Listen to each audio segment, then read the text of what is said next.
AFTV, DT, I can see, just like everybody in that room, that you're absolutely drained. I mean, you know, we should, Arsenal, be out of sight tonight. How many chances did they have? Saka, Lacazette, one-on-one, again, blew it. Aubameyang came on, missed an easy chance, even though he did set up the goal.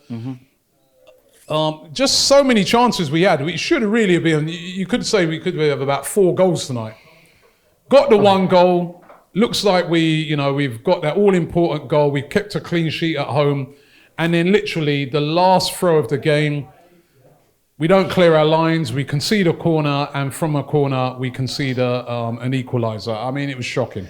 It was very similar to the tie when we lost to Olympiacos in those last few seconds, pissing around with it at the back. What's Cedric doing? Honestly, that's an international footballer. Get rid of it. Why are you playing it back to Gabriel like that and putting him under all that kind of pressure with a minute to go? Get it up the field. And the thing is, Robbie, you listed all the chances we had. Let's not mask over the fact we were awful tonight.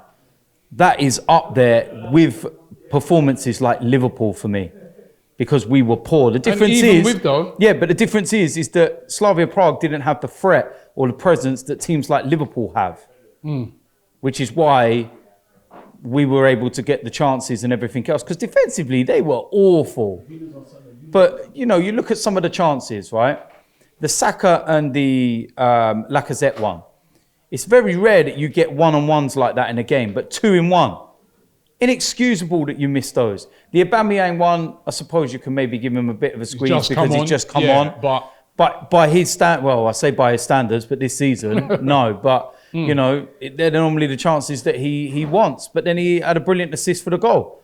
And it's just, mate, if we don't get through next week, then we only have ourselves to blame, because we've been given a very favourable half of the draw, with all due respect to the teams that we're playing. When you look at the other side, you've got Man United, you've got Ajax, you've got Roma. We've got the side, if you was given it beforehand, you would take.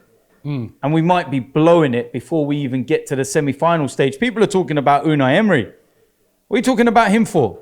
We can't even get past this lot yet. Slavia Prague will be confident as well. Remember, they've knocked out Rangers, they've knocked out Leicester City, who are a better team than us. Right? They've knocked those 2 out. And, you know, they can look on it and say they also had a couple of chances as well. And they might look at it and say, well, at home at our place, they're so ropey at the back, we reckon we can score. Yeah. You know what? We should use the same mentality, because they look ropey at the back. Well, they did. What I would say is that those 2 performances that you mentioned, Rangers and Leicester, they were actually playing away second. And their home results were actually not great. Well, one of them now would actually be perfect for them, 0-0. They would go through. But yeah, we can go there, but not the way we're playing. And this has been before the international break, Robbie. That first 20, 30 minutes against West Ham, not good enough. Liverpool, just abysmal. Tonight, I thought, you know what, there'll be a spark tonight. There'll be a little something to, you know, some kind of reaction from the game against Liverpool, because it was that poor. Don't tell me that there hasn't been enough days to recover. The game was Saturday night. It's Thursday. No excuses. There's no excuses in any way, shape or form. We had injuries on Saturday. We had those players come back. Thomas Partey was dreadful tonight. You know, the incident with Cedric is poor. Just all round, the performances were poor. And what did I say to you before the game? And people might have felt that I was actually joking when I said I'm drained. I'm genuinely drained of this team. You also said we were 5-0. Yeah, well, listen. What did I also say to you the other week? That your heart and your head always tell you 2 different stories. Yeah? So, do you know what I mean? My head was telling me we ain't going to do nothing tonight. And my heart was going, 5-0. Robbie's going to wash my car. But it's like, yeah, listen, it's not going to happen. Because we're just poor. Just the way we play, just everything. Everybody's got to take responsibility. You can't pin the misses on the manager. But shouldn't you have made the changes earlier, though? Yeah, but this is what I was going to get to. You can't pin misses on the manager. Mikel doesn't tell him to go out and miss one-on-ones. But why are you making the changes so late? Why are you not being proactive? Why are you not doing things to try and be the spark and give us that lift that we need?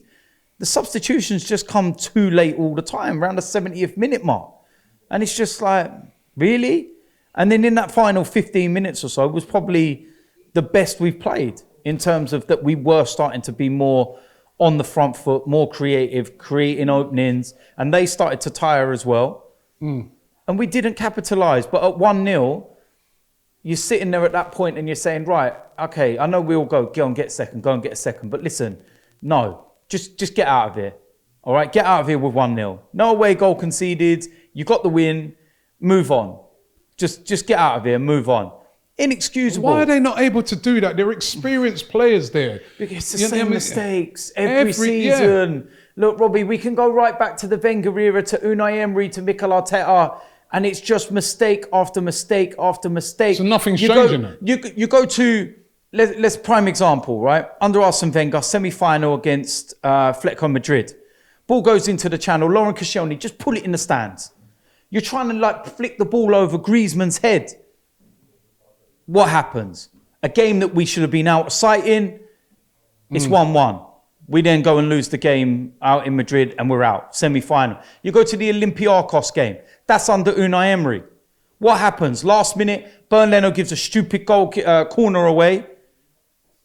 Mistake. This is very reminiscent tonight of that. So it is. I've just named 3 incidents under 3 different managers, and it's the same mistakes every single time. Mentality. The mentality of this team throughout is weak. It always has been. We can't defend. You know, why do you sit there and think that when we get a goal, we're going to defend a lead? On what basis do you have any confidence that we're going to ever defend a lead? Do you know what I mean? It's like we go into our shells. I think I said it when we scored the goal. I went, why is it that we always seem to just hit a self-destruct button? Even when we played Spurs the other week, it was 80 minutes of dominance. And all of a sudden in the last 10, it was like, whoa, what's happened here? We do it all the time. It's just panic modes. And like you said, these are experienced international footballers. These are not kids. These are not novices of the game. They're supposed to be the calming influence and the ones that see you through. I don't see any of that. I just see people panicking, just making rash decisions, every bit of it. The whole club, man, I'm bored of it, man. Honestly, if the last year has taught me anything with being in lockdown and everything else, is that, yeah, you will always love Arsenal. Yes, it will always mean everything. But you know what? There's other priorities in life, man. Because it just bores me. Why should you be so committed? And why should you be so, invested and involved the way that you are? And they don't give nothing back. Do they really care? That's the thing. Do they really care? Will they go home tonight? I know I won't sleep for hours tonight. And I'll be replaying things over in my mind. But that's the emotional investment that you have. And that's hard to detach. But loads of me have just sat there over this last year and I'm like, whatever. I can't be arsed with it anymore, Can we go through? We can go through. You think we'll go through? No. You don't think we'll go through? Well, why? Give me a reason why. No, I'm just asking you. No, I'm saying you genuinely aren't telling me a reason why why? Look at the way we're playing at the moment. You know, let's go even back to before the international break, right? And we mentioned West Ham. We could go to the second leg of this competition. And how abject was that? So this has been about a month's worth of poor, feeble, weak football. So what gives me any confidence to go, yeah, you know what? We're going to turn into PSG next week and we're going to be this amazing team. No, because we've got a team full of spineless footballers. They're just not good enough, man. And the manager's got to take blame tonight as well. Not for the finishing. If you're blaming him for the finishing, then you just seriously think of something else. But he's got to take the blame for the substitutions, how flat-footed we look. And the other thing, I'm bored of this. Fuck off with the training videos. Honest to God, I understand football is a big thing with social media now and everything, yeah? But I don't want to see players putting the ball in the top bins every 5 minutes when they go into the game and they can't even hit it on target. His Rose Z all the time. What's the point in it? Why don't you show us how many attempts they took to put that in the top bins? Because I guarantee the other 20 attempts are what we see in the game, not that one. So it's like, come on, man. I'm bored of it, Robbie, man. Honestly, bored of it. Today's show is sponsored by Profit Accumulator, the UK's #1 match betting service. So what is match betting? It's a method that's used by individuals to profit from free bets and incentives offered by bookmakers. And when you sign up to Profit Accumulator, they will walk you through how to do match betting with their easy to follow video guide. So what are you waiting for? Click the link in the description and you can start your Profit Accumulator journey today